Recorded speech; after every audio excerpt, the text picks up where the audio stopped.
अस्सलाम वालेकुम। मैं आज़िल की डॉक्टर हूँ और आप सबको इनवाइट करती हूँ कि इस वीडियो को आप अच्छे से देखें और समझें। जो इस वक़्त जो हालात हैं पूरी दुनिया के इस कोरोना की वजह से, तो क्योंकि ये एक नए हालात हैं और बहुत ही मुश्किल भरे हालात हैं, तो इसमें से हम लोग कैसे एक-दूसरे की हेल्प से निकल के बाहर आ सकते हैं। और सबसे पहले जो हम बात करेंगे वो ये है कि जो हम अक्सर कुछ अल्फाज जो हैं वो सुनते हैं जैसे कि पंदेमिया होता है कि जैसे ये एक बीमारी है जो वायरस की वजह से बहुत ही तेजी से फैलता है और अलग-अलग जगहों पे दुनिया की अलग-अलग जगहों पे फैलता है और अक्सर ऐसा भी होता है कि ये जो जगह होती है आपस से काफ़ी दूर होती हैं। तो पंदेमिया है जो कि बीमारी वायरस के कारण जो है ये बीमारी फैलती है। जैसे कि आपको पता ही है कि कोरोना वायरस कितनी तेज़ी से फैल रहा है, इसके बारे में जो आपको भी पता चल गया होगा, आपके देश में भी जो हालात बने हुए हैं, तो इससे क्या है कि पूरी जो दुनिया है, पूरी दुनिया में लाखों केस आ चुके हैं और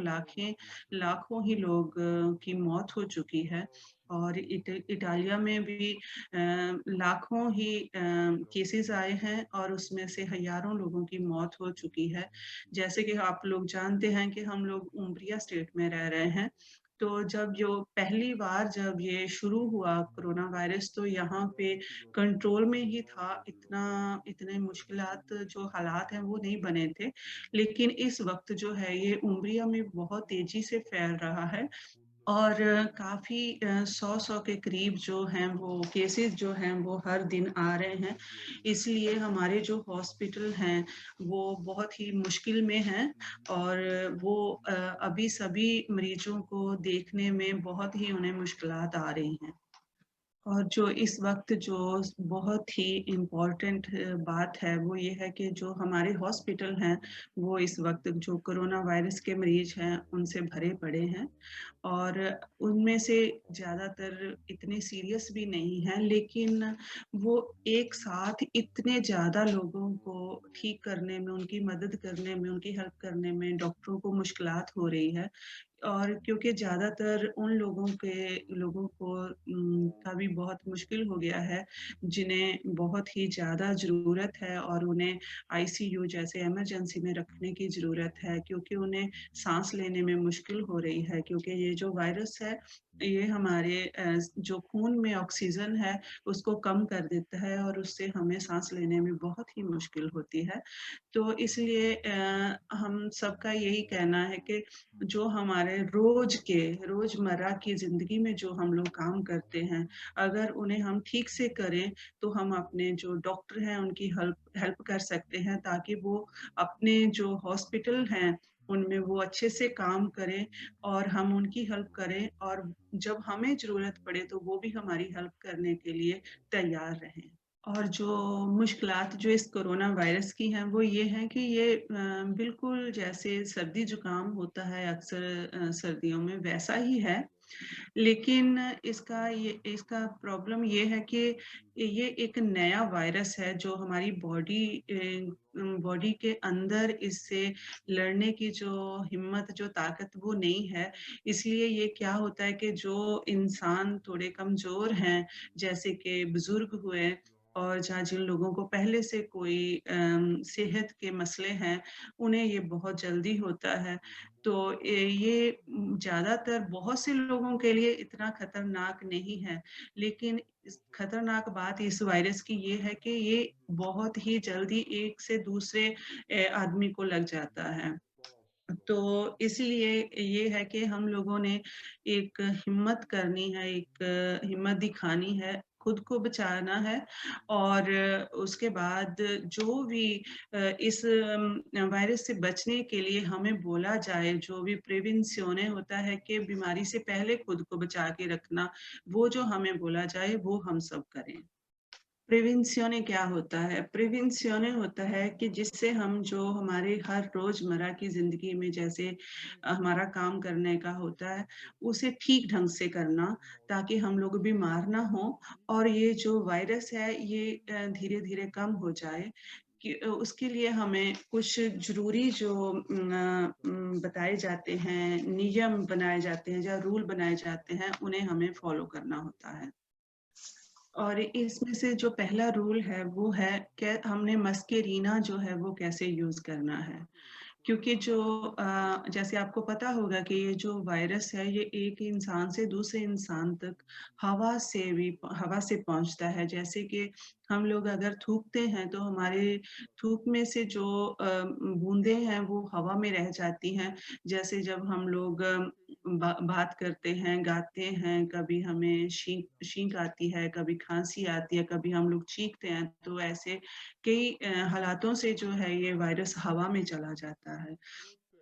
तो क्या होता है कि जो मस्केरीना है, जिसे कि जो हम लोग यूज़ कर रहे हैं, उसे मस्केरीना की रुचिका कहते हैं। जे लेकिन वो तभी काम करेगा अगर आप भी पहनो और जो आपके सामने हो, वो भी उसने भी पहना हो एक टाइम पे। क्योंकि अगर हम सभी ये मस्केरीना पहनते हैं, तो हम सब बच जाएँगे। और उसके बाद ये है कि ये नहीं है कि एक ग्रुप में सभी ने मास्क पहना हुआ और एक आदमी ने पहना ही नहीं है, तो वो दूसरों के लिए रिस्की जैसे उसके लिए मुश्किल हो सकता है दूसरों के लिए। जैसे कि दूसरे जो मस्केरीने हैं वो हैं FFP2 है जो कि ज़्यादा प्रोटेक्ट करते हैं, ज़्यादा सेफ्टी कर देते हैं। लेकिन वो जो मस्केरीने हैं वो डॉक्टर पहनते हैं क्योंकि वो उन लोगों के बीच रहते हैं जो कि और भी बीमारियों के साथ या और भी रिस्क के साथ उन्हें काम करना पड़ता है। तो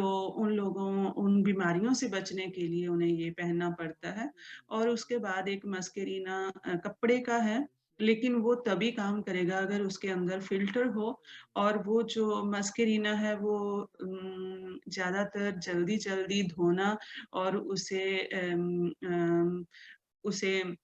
साफ करना बहुत ही ज़रूरी है और जैसे कि बोला है कि मस्केरीना तभी काम करेगा अगर उससे आप अच्छी तरह से अपने नाक और मुँह को ढक के रखें, तो इसीलिए मस्केरीने का पहनना बहुत ही लाज़मी है। और जो दूसरा रूल है वो है डिस्टेंस रखने का। एक आदमी से दूसरे आदमी का जो डिस्टेंस है वो कम से कम 1 मीटर का होना चाहिए। और ये उन लोगों के लिए जो एक साथ नहीं रहते। अगर परिवार में हैं तो ठीक है, लेकिन अगर उन परिवार के बाहर हम लोग किसी से मिलते हैं तो 1 मीटर की डिस्टेंस रखनी होगी। ये बहुत ही ज़रूरी रूल है और सभी को ये मानना चाहिए। अ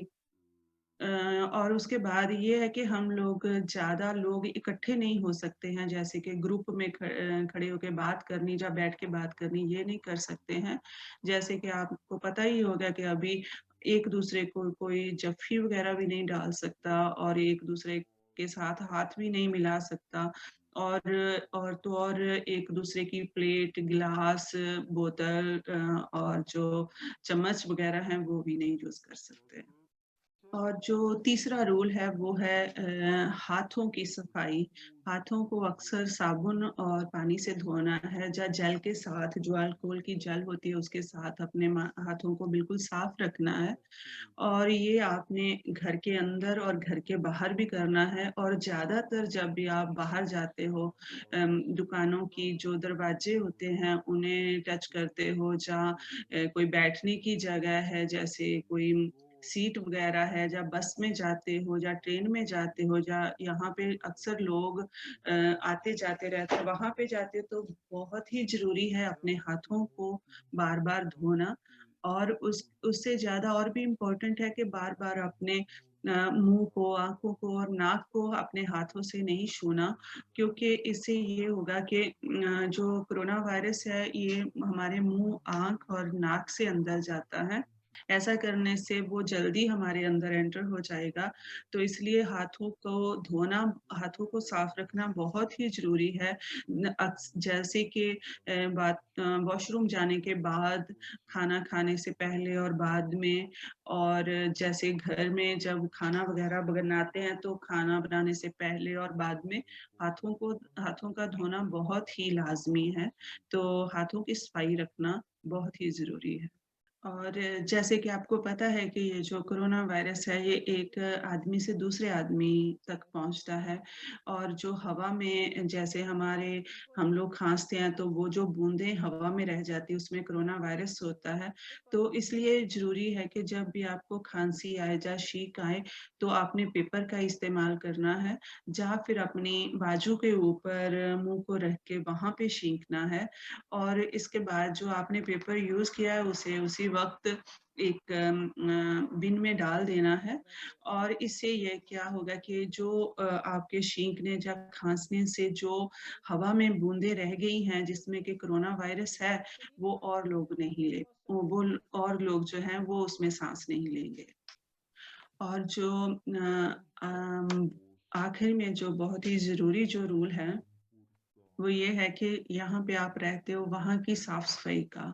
अगर आप किसी के साथ भी रह रहे हो, या अपने घर में रह रहे हो, या कैसे भी रह रहे हो, वहाँ पे आपको वहाँ की सफाई का बहुत ध्यान रखना है, और उसे अल्कोहल या क्लोरो के साथ आपने अक्सर उन्हें साफ करना है। क्योंकि अगर हम लोग ये रूल फ़ॉलो करेंगे तो ये जो वायरस है ये हम तक नहीं पहुँच पाएगा, और उन लोगों तक भी जिन लोगों को हम लोग बहुत प्यार करते हैं, और ख़ास करके उन लोगों को जो बहुत ही ज़्यादा कमज़ोर हैं, जैसे बुज़ुर्ग हैं या बीमार हैं। लेकिन अक्सर ऐसा भी हो सकता है कि हम लोग कितना भी ख़्याल रख लें इन बातों का, इन रूल्स का, लेकिन हो सकता है कि हमें ये कोरोना वायरस हो जाए। तो उसमें सबसे ज़्यादा है कि सिम्पटोमी का मतलब है लक्षण, कैसे हमारे शरीर में क्या चेंज होगा। तो उसके लिए भी आपको बताने की कोशिश कर रहे हैं कि जब भी आपको जैसे कि जब आपको ये लक्षण फ़ील हों, जैसे कि बुखार है, उल्टी है, और बहुत ही थकावट है और पूरी बॉडी में दर्द हो रहा है। उसके बाद आप जब सूंघते हैं कुछ तो उसका आपको उसकी स्मेल आपको नहीं आती, और जब आप कुछ चीज़ टेस्ट करते हो तो आपको उसका टेस्ट नहीं आता। तो ये जो लक्षण हैं, ये बहुत ही इम्पोर्टेंट हैं, बहुत ही ज़रूरी हैं। तो उसके बाद आपको उसी वक़्त अपने फैमिली डॉक्टर को फ़ोन करना है, और अगर आप किसी क्षेत्रों में रह रहे हैं, तो आपको अपने क्षेत्रों का जो डॉक्टर है उसको बताना है। और अगर 14 साल से कम बच्चे की उम्र है, तो उसके लिए जो बच्चों का डॉक्टर है, उसके साथ आप लोगों ने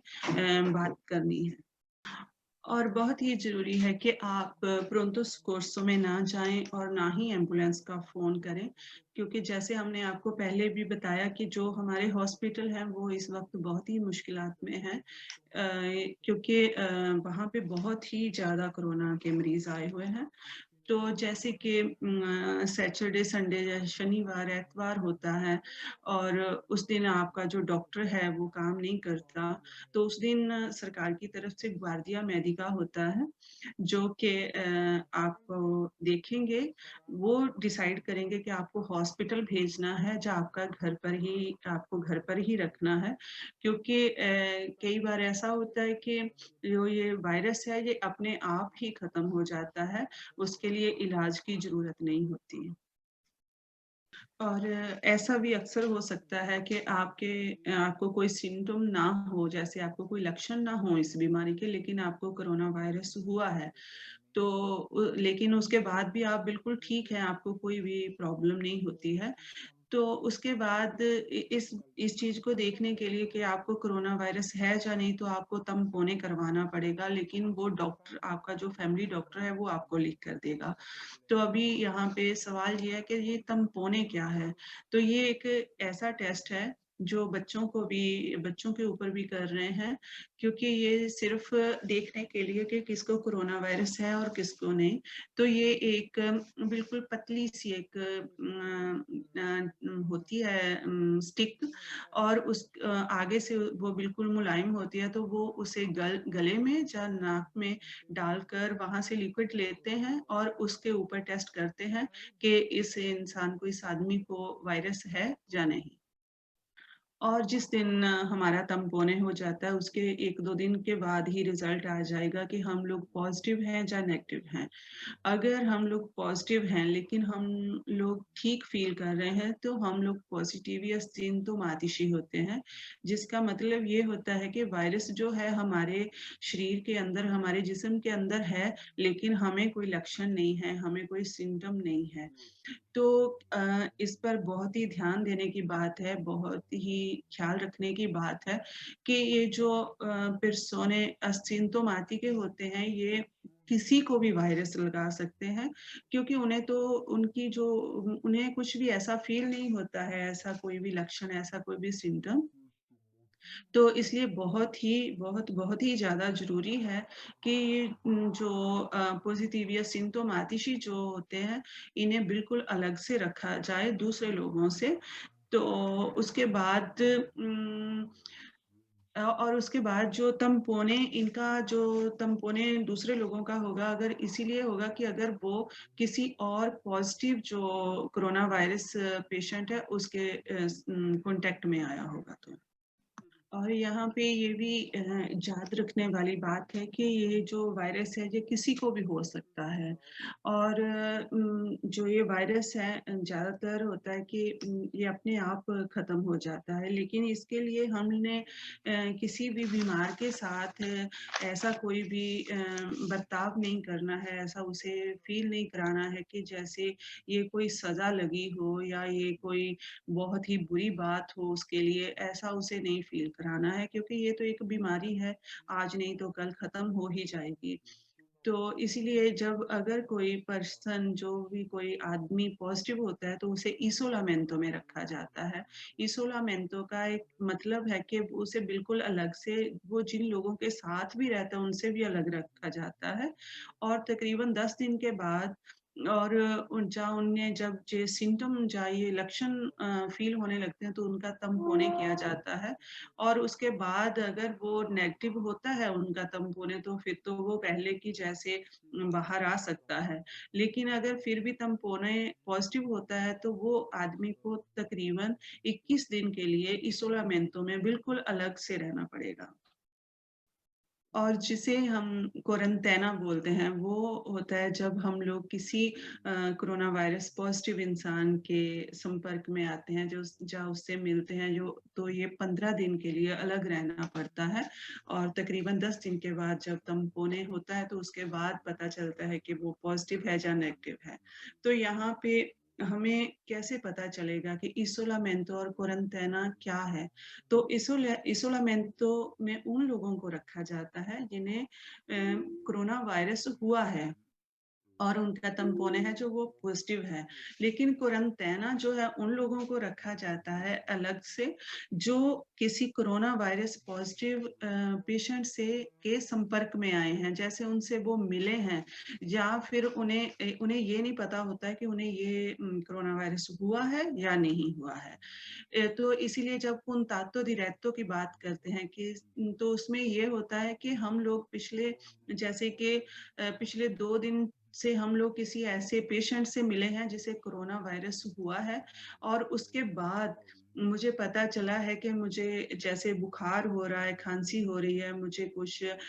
टेस्ट नहीं आ रहा है, जब मैं सूँघता हूँ तो मुझे स्मेल नहीं आ रही, तो जे जो सिम्पटम होते हैं उनके बाद ही पता चलता है कि कि इस आदमी को कोरोना वायरस हुआ है या नहीं। और किसी भी केस में, किसी भी हालात में डॉक्टर ही हैं जो डिसाइड करेंगे कि किस केस को कैसे हैंडल करना है। क्योंकि जैसे कि अभी ये जो वायरस है बहुत ही तेज़ी से फैल रहा है, तो उसके उसके बेस पे जो हमारे जो नियम, जो कानून होते हैं वो भी चेंज हो रहे हैं। तो ऐसे भी हो जैसे कि अभी बहुत से लोगों ने ये जो तम्पोने टेस्ट है ये करवाना है। तो अक्सर हो सकता है ऐसा कि जब भी किसी ने ये कोरोना टेस्ट का करवाना हो तम्पोने तो उसे कुछ वक़्त, कुछ दिन इंतज़ार करना पड़े। और इस वक़्त जो पूरे दुनिया में जितने भी साइंटिस्ट हैं, वो ये सब इस वायरस को स्टडी कर रहे हैं और इसके ऊपर एक्सपेरिमेंट्स कर रहे हैं कि ताकि जल्दी से टीका वग़ैरह तैयार हो सके, जिससे कि इस बीमारी से अ, हम लोगों को निजात मिल सके, इस बीमारी से हम लोग बच पाएँ। तो इसलिए बहुत ही ज़रूरी है डॉक्टर्स के ऊपर यकीन रखना, विश्वास रखना और जैसा वो बोलें और जैसा वो इंडिकेशंस दें, उसे मानना। और इसके लिए ये भी पॉसिबल है, ये भी हो सकता है कि अगर किसी को अपने घर में अकेले रहने की, सोलाती रहने में कुछ मुश्किलात हों, तो उसे किसी और जगह पे भी भेजा जा सकता है, जैसे किसी और घर में या किसी और सेंटर में। लेकिन इसमें डरने की कोई बात नहीं है। उस सेंटर में भी आपको जो डॉक्टरी इलाज है, जहाँ आपको जो भी हेल्प, जो भी मदद चाहिए, वो दी जाएगी। और ये जो सेंटर हैं ये इसीलिए इन लोगों ने रखे हुए हैं, वहाँ पे उन लोगों को भेजते हैं जिन्हें कोविड की वजह से वो अपने घर में अकेले नहीं रह सकते या कि जैसे मसलन के एक ही कमरा है उसमें 2-3 लोग रह रहे हैं तो उस आदमी को इस जगह पे भेज देते हैं। लेकिन एक बार जब वो न ठीक हो जाते हैं, उनका जो तम्पोने है वो नेगेटिव हो जाता है तो वो अपने घर में वापस आ सकते हैं। और एक बहुत ही ज़रूरी जो बात याद रखने वाली है, वो ये है कि जो ये कानून जो बनाए जा रहे हैं, जो भी रूल्स बनाए जा रहे हैं, वो गवर्नर की तरफ से हैं, इटालियन गवर्नमेंट की तरफ से। तो उसके बाद इसमें जैसे स्टेट लेवल पे जब बात होती है, तो वहाँ पे भी कुछ ये रूल्स बनाते हैं, वो सिर्फ़ हम सबकी सेहत ठीक रखने के लिए है। तो इसका मतलब ये है कि ये जो रूल्स जो गवर्नर बनाता है वो पूरे इटली में लागू होते हैं, लेकिन उसके बाद कुछ जो रूल्स हैं वो स्टेट्स बनाती हैं अपने-अपने स्टेट के अंदर। जैसे हम लोग उम्ब्रिया के अंदर रह रहे हैं, तो ऐसा भी मुमकिन है, ऐसा हो भी सकता है कि जैसे हमारे कोई दोस्त या रिश्तेदार किसी और स्टेट्स में रह रहे हैं, तो लेकिन उनके रूल्स जो हैं वो फॉलो करते हैं, वो हमसे बहुत ही अलग हों, तो ये भी एक चीज़ जो है वो पॉसिबल है। और ये जो रूल्स हैं, ये जो कानून हैं, ये अक्सर आपने देखा होगा कि कुछ दिनों के बाद या कुछ हफ्तों के बाद वो चेंज कर देते हैं। तो उसका ये भी है कि जो इनके एक्सपर्ट जो हम लोगों के बीच रह रहे हैं, वो गवर्नर तक ये बात पहुँचाते हैं कि किस एरिया में कैसे ये वायरस फैल रहा है। तो उस चीज़ को रोकने के लिए ये लोग बार-बार जो है, जो रूल्स हैं, वो चेंज करते रहते हैं। लेकिन इसमें कुछ भी हो, कोई भी नया कानून हो, हमारा काम है उस रूल को फ़ॉलो करना, उस रूल के ऊपर चलना जिससे कि हमारी सेहत भी ठीक रहे और दूसरों की भी जो सेहत है वो भी ठीक रहे। और जैसे कि ये जो रूल्स हैं, ये जो कानून हैं, ये आसान नहीं है लेकिन फिर भी इन्हें मानना ही पड़ेगा क्योंकि अगर नहीं मानते हैं तो इसके बदले में हमें जुर्माना होगा, मुल्तें होंगे और उसके अलावा हमारे ऊपर अगर हम लोग क्वारंटाइन में हैं और क्वारंटाइन में से निकल के जाते हैं कि ऐसे ही घूमने चले जाते हैं तो मूलते के साथ-साथ हमें सज़ा भी हो सकती है क्योंकि ये कानून के खिलाफ होगा। उस कानून के खिलाफ यहाँ पे सरकार सभी की सेहत के लिए इन लोगों ने ये जो रूल्स हैं, ये जो कानून है वो बनाया है। जैसे आपको पता ही है कि ये जो रूल्स हैं, ये जो कानून हैं, ये सभी की ज़िंदगी को चेंज कर रहे हैं, बदल रहे हैं। तो ऐसे ही जैसे आप सेंटर्स में रह रहे हैं, तो आपके सेंटर में भी ये रूल्स और जो कानून हैं, ये चेंज होंगे। तो इसका ये मतलब है कि जैसे पहले जैसे हमारी सबकी ज़िंदगी चल रही थी, वो बातें जो हैं, वैसे हम लोग नहीं कर पाएँगे। और जो हालात जिस हालात में हम सब लोग रह रहे हैं इस वक़्त, वो पूरी दुनिया का यही हाल है। ये आसान नहीं है, किसी के लिए भी आसान नहीं है क्योंकि ये जो वायरस है इसने हमारी ज़िंदगी में जो भी हमारा जीने का तरीका था, सलीका था, वो सब बदल गया है। और उसमें सबसे ज़्यादा जो बड़ी बात है कि जो औरों के साथ हमारे रहने का सलीका होता था वो भी बदल गया है। तो इसलिए कि ये नॉर्मल ये आसान-सी बात है कि हम सब लोग इस नए-नए जो रूल्स आ रहे हैं, जो नए-नए कानून आ रहे हैं उससे हम थक गए हैं। लेकिन बहुत ही ज़्यादा इम्पोर्टेंट है कि सब्र के साथ काम लेना और ये जो मुश्किल घड़ी, ये जो मुश्किल हालात हमारे सामने हैं, इससे हम निकल कर आगे आएँ। और अगर आप सब में से किसी को भी और ज़्यादा इस चीज़ के बारे में इन्फॉर्मेशन चाहिए या और भी ज़्यादा समझना चाहते हैं, जैसे कुछ बातें हैं, अगर आप उसके बारे में और बातचीत करना चाहते हैं, तो उसके लिए हम लोगों ने आपके लिए कुछ लिंक रखे हैं, जिस पर जो नए कानून या रूल्स आते हैं, उसके बारे में भी आपको इन्फॉर्मेशन दी जाती है। अगर वहाँ पे नहीं तो आप लोग ये जो इन्फॉर्मेशन है प्रेफेतुरा दी पेरूजा में वहाँ पे भी पूछ सकते हैं और नहीं तो चीदिस में भी आपका ये एक्टिवेट हो सकता है जिसमें कि आपकी ज़ुबान में बोलने वाले जो भी ट्रांसलेटर होंगे वो होंगे और उसके बाद लांची है जो कि एक ग्रुप में सभी के साथ बैठ के बातचीत करके इन मसलों पे बातचीत कर सकता है, आपकी हेल्प कर सकता है। और इस सब के लिए आपको अपने ऑपरेटर से बात करनी होगी जहाँ आप अपने प्रेफेक्टूरा में भी इस बारे में बात करके ये जो सर्विसेज हैं जो भी ये आपके लिए रखा गया है उसमें आप एक्टिवेशन ले सकते हैं। तो इसके साथ ही ये जो इन्फॉर्मेशन थी ये यहीं पे समाप्त होती है, यहीं पे ख़त्म होती है। अगर आप में से किसी को कोई भी मसला होता है, किसी भी किस्म की कोई प्रॉब्लम होती है, तो ये जो आपको बताए गए हैं इन्फॉर्मेशन सेंटर्स आप वहाँ पे इनसे बात कर सकते हैं। पहले आप अपने ऑपरेटर से बात करें, तो उम्मीद करती हूँ कि आपके लिए ये अच्छी इन्फॉर्मेशन हो और आप सभी इसे फ़ॉलो करें, इसे ज़रूर अपनाएँ ताकि आपकी सेहत भी ठीक रहे और बाकी सबकी सेहत भी ठीक रहे। खुदा हाफ़िज़।